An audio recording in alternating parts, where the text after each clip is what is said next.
I'm Stuart. You might know me as Broadcast Stuart. I live in San Francisco, write about San Francisco, ran for mayor of San Francisco. I love the place and all who dwell in her. The eccentrics, the creatives, the freaks, the weirdos, the people who don't belong anyplace else, the wilder extravagances of human existence.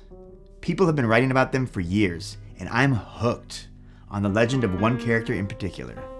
He was the ruler of this place, and by place I mean the whole USA, not just San Francisco. He was a Victorian madman who declared war on the Confederacy and demanded women's suffrage. He was the first to propose the Bay Bridge and tunnel. He died a penniless pauper and was mourned by 100,000 admirers. He had this brilliant, tortured mind, and that's why we remember him. He doubtless was both a great and magnificent character and a smelly old man in a dirty uniform. This is the legend of Emperor Norton. Norton's name is always here. You're always going to find a group of people who know who Emperor Norton is and will treasure that memory. Okay, so you can't film a legend. Myths don't give you much to point the camera at. And Norton's story is fantastical enough that you might not believe it's all gospel truth. But I'm off to see an archivist who promises she can show me some regal relics.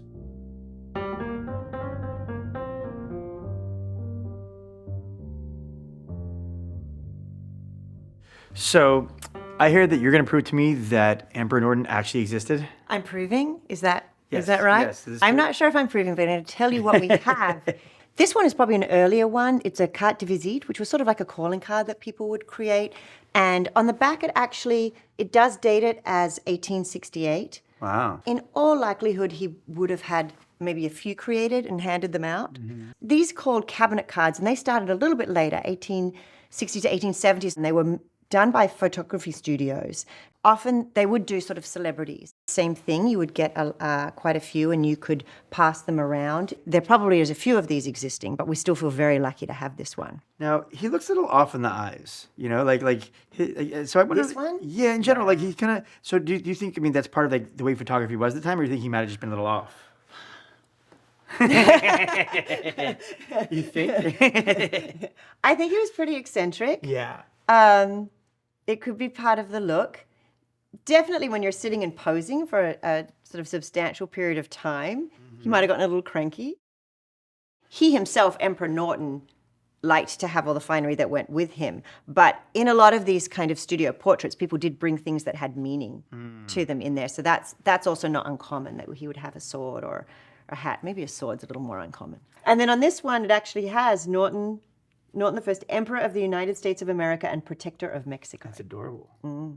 So your average person from then probably didn't have this variety of photos of them, right? Yes, something that's really interesting about the Emperor Norton ones are that he continued to be famous long after his death. His story didn't just die away.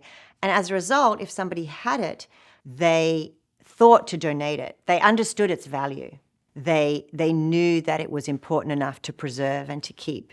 And that would have been how we got it. It's fantastic. Do you have any other artifacts of his besides the photos? We do. We actually have a couple of exciting things. One of them is this. Wow, that is awesome. This is what we believe to be Emperor Norton's cane. It has engraving on it, Norton I, Emperor. Is it possible? Can I hold it? You want to put on some gloves and hold it? Sure, if that's all right. Yes. All right. Yeah, it's a tiny thing. Norton, one emperor. Yeah, they always put the one after it for either in case there were going to be more to follow. There could only be one Emperor Norton. This is fantastic. Thank you for your time and for letting me hold the stick and for showing me the photos. It's very cool. You're welcome. Thanks for coming in. So the myth becomes flesh. Norton was a real man. Probably a lunatic, but a real man nonetheless. And his story didn't begin here. I was born Joshua Abraham Norton, just outside of London in Deptford on February 4th, 1818. When I was but 2 years old, my family emigrates to Algoa Bay, Cape of Good Hope, South Africa. It's there my father is in the ship chandlery business. He's very successful, and when he dies, leaves me a considerable amount of money. I'd leave South Africa and begin making my way to the Americas, eventually arriving on San Francisco's Long Wharf in 1849 aboard the ship the Franziska. He came to San Francisco around the time of the gold rush from South Africa, where he was a kind of businessman, a capitalist guy. Gold was discovered in January of 1848. By the end of that year, there was the word had gotten out, and people began coming from every part of the country, every part of the world. There was one point in 1849 when the population of the city doubled every 10 days. So you had this explosive growth both in the port and in the population of the city. It was a harem-scarum world of a boom town. So this is the San Francisco in which Emperor Norton entered in 1849. You had a double operation going on in the area. Those who went out to dig and try to throw their luck at finding gold, and then those who supplied them. That was the business aspect of San Francisco, and that's what fueled San Francisco's expansion as a town and city. Joshua Norton became one of those who became a merchant in San Francisco, traded in a variety of commodities, supplied on a wholesale basis to the retailers who bought his products. Norton left a mark all right. All over this city are little reminders of his fame. No fortune per se, but there is little cash left around. I've come to meet Kevin, owner of Emperor Norton's Boozland, to find some more relics of His Majesty's reign.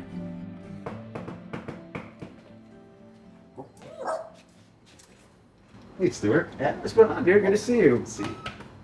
Oh, you got a lot of cool stuff in here. Yeah.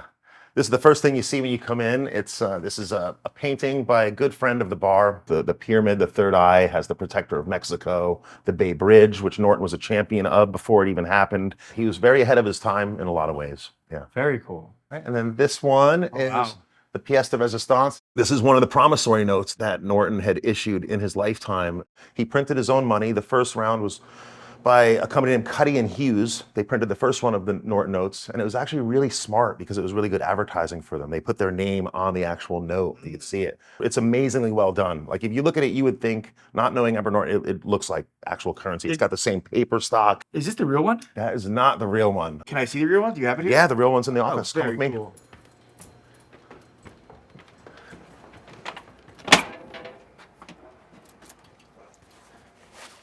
Yeah, there it is. That's Wow. oh, yeah. 1878. Yeah. This is number 2,573, and I believe there's over 4,000 by the end of his life. Some of the pens he used, the ink actually was acidic, and it would eat through the paper, so I was lucky to get a note that was just folded a couple times. So how many of these are there? This is number 40 in known existence, so it's one of the rarest currencies in the world. These are very hard to come by nowadays. Who knows how many people have them? Elsewhere in the world, they don't even know what they're sitting on. It could be folded up in a set of books somewhere. Who knows how many are out there in existence, but this is number 40. The imperial government of Emperor Norton I promises to pay the holder hereof the sum of 50 cents in the year 1880 with interest at 5% per annum from date, the principal and interest to be convertible at the option of the holder at maturity into 20 years, 5%, bonds or payable in gold coin. Given under our royal hand and seal. I appreciate he speaks in the royal we, so that's great. Norton's promissory notes were the first currency printed west of the Rockies, and the fact that thousands of people happily handed over legal tender for them just shows how adored he was at the time. He was famous. His regalia, his feathers, his walking stick, his proclamations, people heard about him. They wrote about him in the newspapers. So when people came to San Francisco, they would often try to search him out and say, oh, I saw the emperor. So people would want a memento of San Francisco, and they'd buy one of his notes and bring it home to wherever they were from. Do you think Norton believed he was the emperor? I believe he did. Yeah, I believe he did think he was the emperor of San Francisco, but he was crazy. But that's the question. Do crazy people know they're crazy? A lot of times they don't. And everyone just fed into that mystique. And it was like he was buttressed by people's belief that they wanting to believe in him. And I firmly believe he thought he was the emperor. Emperor Norton, he's emblematic of people reinventing themselves in San Francisco when they come here. I did that. A lot of people that I know, we came here to kind of be who you want to be without fear of judgment or those kind of societal repercussions. You can truly be who you want to be in San Francisco. And he was one of the first people that was like a glaringly public statement to that fact. Like, he was just himself, and people embraced him wholeheartedly. But we're getting a bit ahead of ourselves. When Norton first arrived in San Francisco, he was interested in making money, not printing it. A mere 6 years after arriving in San Francisco, I had made my fortune, $250,000. I owned 3 of the corners behind me here. I had my offices nearby. I had a rice mill, a cigar factory. I was buying tracts of land that were underwater, knowing that when they became dry ground, they'd be much more valuable. You know, even in those days, they referred to me as the emperor, for I was an empire builder. But one fine day, everything changed. Joshua Abraham Norton walks into the bulletin office and says, "I am your emperor. This is the way we're going to do things." So how could San Francisco, it isn't a case of San Francisco wanting His Majesty graciously decided to rule over them. Norton was he was the original San Francisco oddball in that he's a symbolic presentation of why San Francisco attracts odd people. The idea is you lose everything and you rebuild your life here. San Francisco is a frontier city, one of the few frontier cities where people can come and reinvent themselves. You know, he lost everything, and he had to reinvent himself. That here you had a guy who was nuts, but who had good ideas, and the city had great fun with him. I mean, it was a joint fun. I mean, His Majesty ruled, but the people, accepted him as a celebrity, and it just became part of the fabric of the city, which is still with us. Well, I know what you're thinking. I see you there, raising a cocked eyebrow. How does a successful business tycoon like myself become the imperial majesty you've heard so much about? It's a tale of bankruptcy and redemption, official acceptance and some fake news. For I felt that someone needed to rule from San Francisco and protect it. All San Francisco. Man, woman, European, Black, Asian, and Native American. This tale is just beginning.